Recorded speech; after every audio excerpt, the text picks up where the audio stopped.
The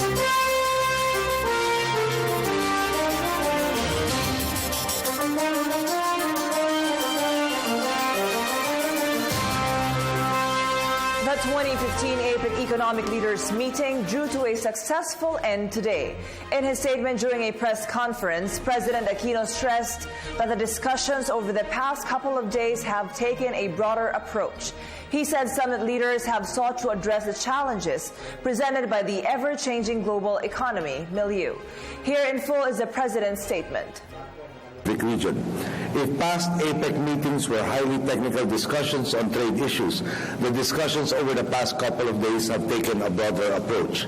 We have sought to address the challenges presented by the ever-changing global economic milieu.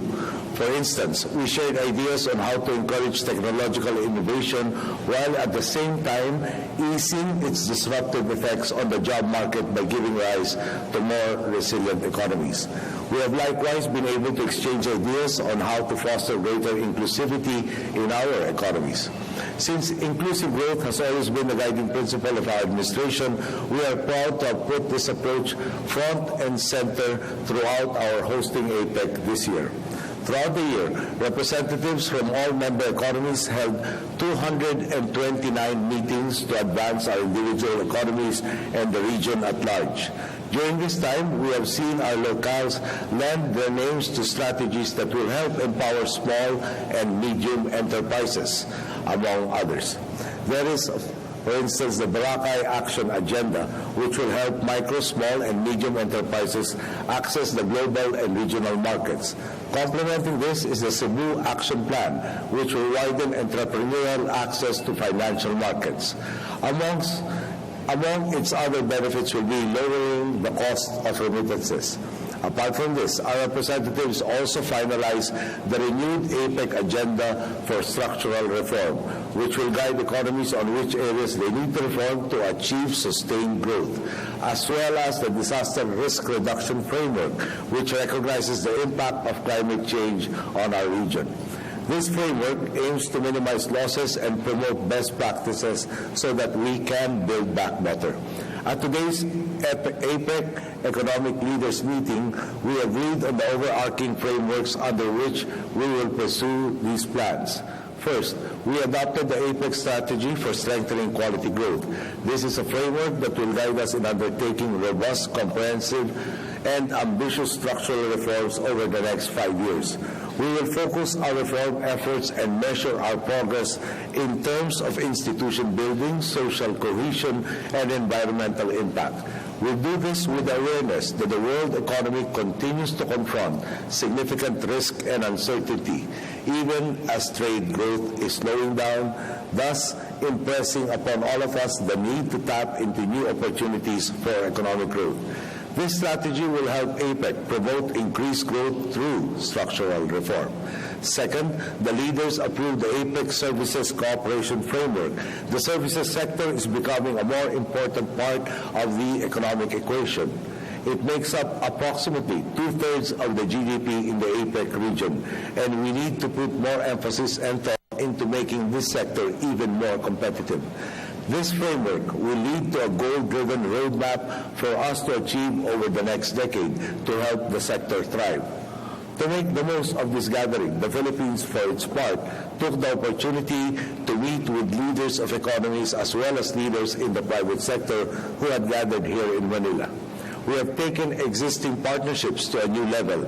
With Mexico, for instance, we committed to work together to combat drug trafficking, which is a common concern of our peoples. With Papua New Guinea, we offered our assistance in supporting their agricultural sector. It was also during this week that we formalized our strategic partnership with Vietnam and our comprehensive partnership with Australia. Moving forward, the areas in which we will work more closely together include defense, disaster risk reduction, and food security. We also engage in dialogue with the Pacific Alliance, which is timely given their high growth potential and ours. A number of leaders also expressed their support for the Philippines joining the Trans-Pacific Partnership once it comes into force. This is a very encouraging sign. We, of course, want to join the TPP because it offers access to a far larger market. The USA and Australia, among other economies, expressed their support for this particular endeavor. Apart from that, we were also pleased to hear the news that the USA will be turning over to the Philippines a research vessel and a Coast Guard cutter, which will boost the capabilities of our Navy. Over the past week, we welcomed more than 11,000 people to our country, including those from the APEC Business Advisory Council, which, by the way, traces its origins to the APEC Summit in Clark in 1996 in the Philippines. This number is more than double the attendance of our previous hosting. In fact, when we said yes to hosting, it was with the expectation that all the facilities in construction at the time, both public and private, would be finished by the time we had to welcome our guests. Apart from that fact, as a general rule, each one of these visitors creates one new job for us. They have also now seen our country and met our people. In other words, they have discovered that the Philippines not only works, but it is indeed more fun. Our theme for APEC 2015 has been Building Inclusive Economies, Building a Better World. By balancing the discussions in APEC between the technical aspects of trade and its implications on the social and environmental challenges of growth, we have refocused our discussions towards all our people, the ones whose lives we as leaders are pledged to improve. For all these successes, I thank all those who worked tirelessly to make this event possible. Most importantly, I am grateful to our countrymen who have expressed their support for our hosting. I believe most of our people understand the concept that good things come from hard work and sacrifice. And believe me, it has paid off. All my fellow leaders heap praise on how our people have welcomed them, and their words really made me swell up with pride. Truly, it is a singular honor to lead such a great people. I am certain that with your continued support, there is absolutely no doubt that the Philippines will continue its progress for years, if not generations to come. Thank you. Good evening. Thank you, Mr. President.